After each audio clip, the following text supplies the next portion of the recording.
Wow. That's Zenidor being annoying for you. He'll just walk out of scan range and then come back as soon as it's expired. Because, I mean, okay, here's why this was good. Basically, a Dark Templar costs you, gosh, how much was it? Was it 125 each? I think so. Let's see here. Zenidor has lost... Yeah. So it's 125 minerals, 125 gas. And so Zenidor managed to break even in terms of resources clearly lost. Okay? However, he forced 2 scans. And 1 scan is 270 minerals, technically. Because that scan was not a mule. And a mule, because it, over a course of time, over the duration that it would be down mining, that's 270 minerals that it could have mined. So essentially, by forcing those 2 scans, Zenidor is now lost more like half the resources his opponent, Zunte, has. So even though it's even in that regard, Zenidor is ahead in another. Zenidor is also slightly up in supply.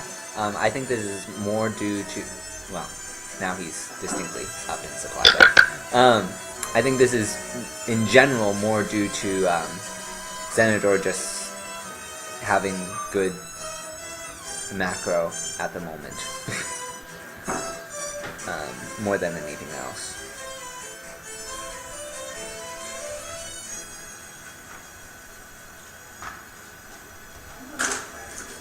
The slightly dramatic string was quite fun from the back.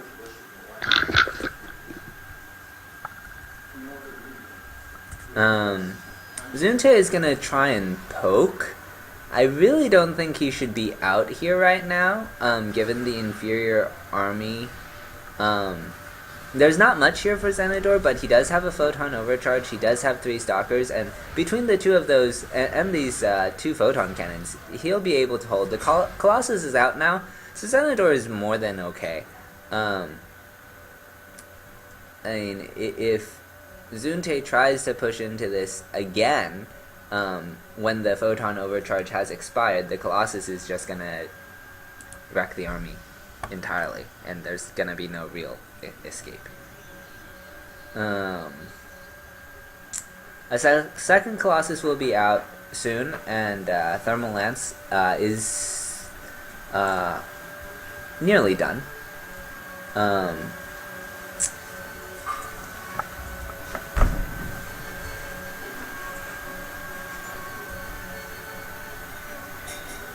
Zenidor also has gotten for himself +1 armor and charge.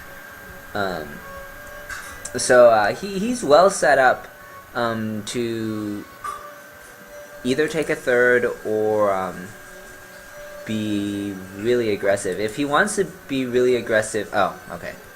There they are. I was like, he doesn't have enough gateways. Oh, never mind. His Archon is stuck. He'll probably just use his Warp Prism to get that out. Yep. That's humorous. Why? I've never seen an Archon get stuck before. Oh. It's Yeah. this giant, colossal, powerful unit, and it's just stuck. Yeah. There was this game... Oh, I forget who it was. But I think it was a PvP. And it was on this map, too. And, like, there were 4 Colossi bunched up in the mineral line at the natural and not shooting, and so basically he lost his natural.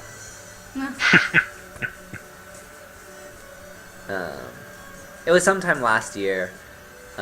It was one of those, like, wow, okay. If only you had had your whole army there. But where were they? Derping.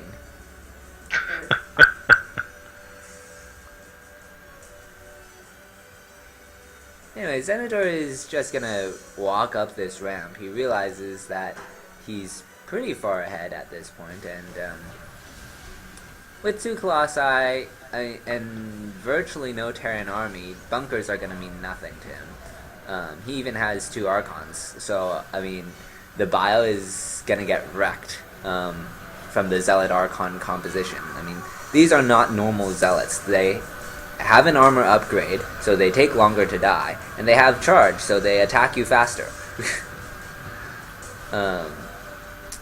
There is 1-1 for Zunte, so, I mean, it's not like Zenithor has severe tech advantage, but there's just, I mean, a tech advantage will never compete with that army difference. So that's our first game, and we'll get to the next one. I need some water.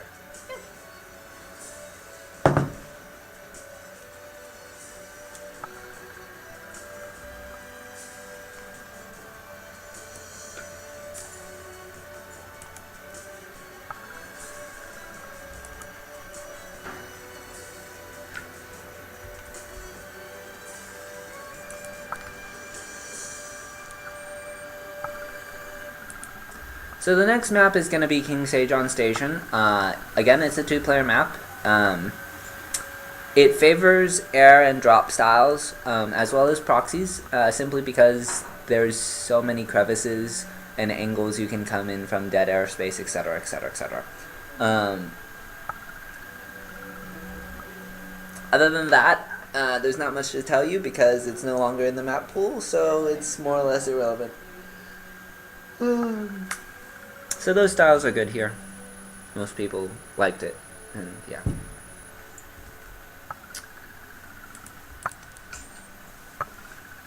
Alright. Oh, he's back. Okay, spotting in the bottom right. The teal Protoss. Okay. Zenithor.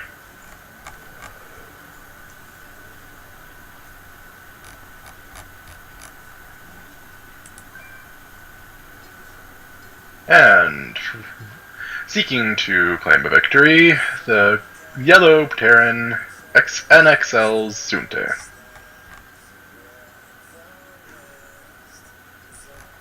Sorry, I forgot.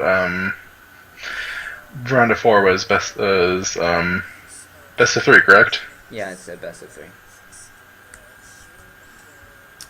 So we're at game point.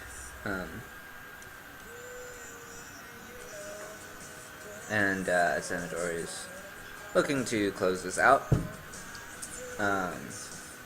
He's probably thinking to himself that was pretty easy. Everything went according to plan in his book. There wasn't really any point in there that felt stressful. So he's probably just going to do something relatively standard. Actually, given this map, I would expect him to Robo-Rush. If, like, he did a Robo-Rush on the previous map and it didn't go so well, he might not Robo-Rush here, but given that he didn't Robo-Rush there, I think he'll probably Robo-Rush here.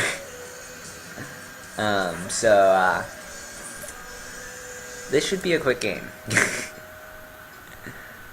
I don't expect it to go long.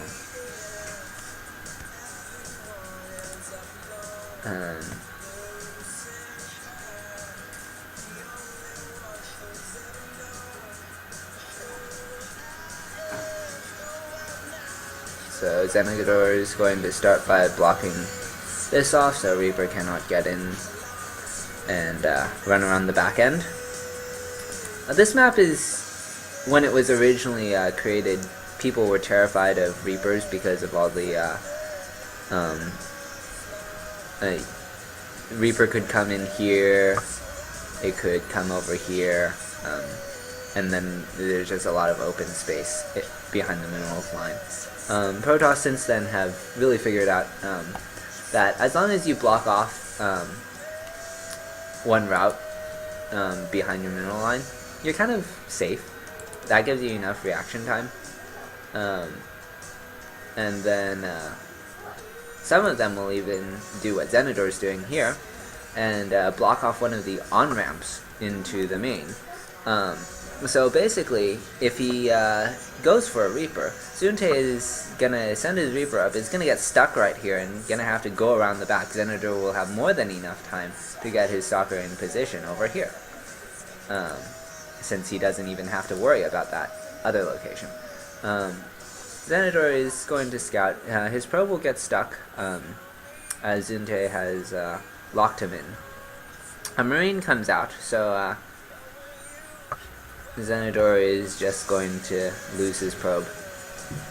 And so that's nice for Zunte. First blood. Doesn't really have a significant effect on the entirety of this game, but it always feels nice when that happens. And what do you know? As I said, we're gonna see a proxy robo out of Zenidor. Basically, the reason why he sets it up here is he plans on going through the rocks. Immortals laugh at rocks, bunkers, buildings. That there are not many units or many things that an immortal fears. It doesn't even fear death, so you know.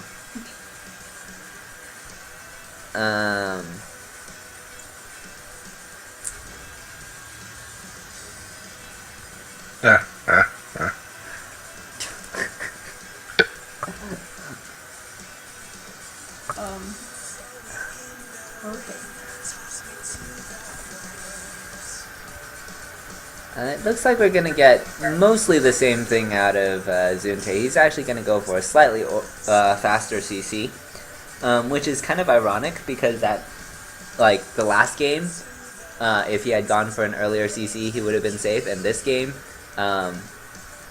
no, I'm sorry, you're just asking for trouble that way. Basically, this is a very hard build to stop. Because Immortals. As I already said, Immortals are a great unit in the early game or mid game. They're still good in the late game. They're just they don't have the same OP feel by then. Basically, for all tier 1 and tier 2 units. Well, I mean, Immortals just rip through anything on the ground, unless it's in bulk. So, like, a ton of Zerglings an Immortal is not going to be very happy with. Or a ton of Marines an Immortal is not going to be very happy with. But a handful of Marines, I'll just one-shot all of them. So, Zenidor is going to start working on these rocks. And, so, Zunte knows that there's a robo out, but he's not really catching on to the rocks until now. So he's going to evacuate that, realizing that the rocks have fallen. He's gone for a good number of Marines, but I don't feel like he really has realized the gravity of the situation.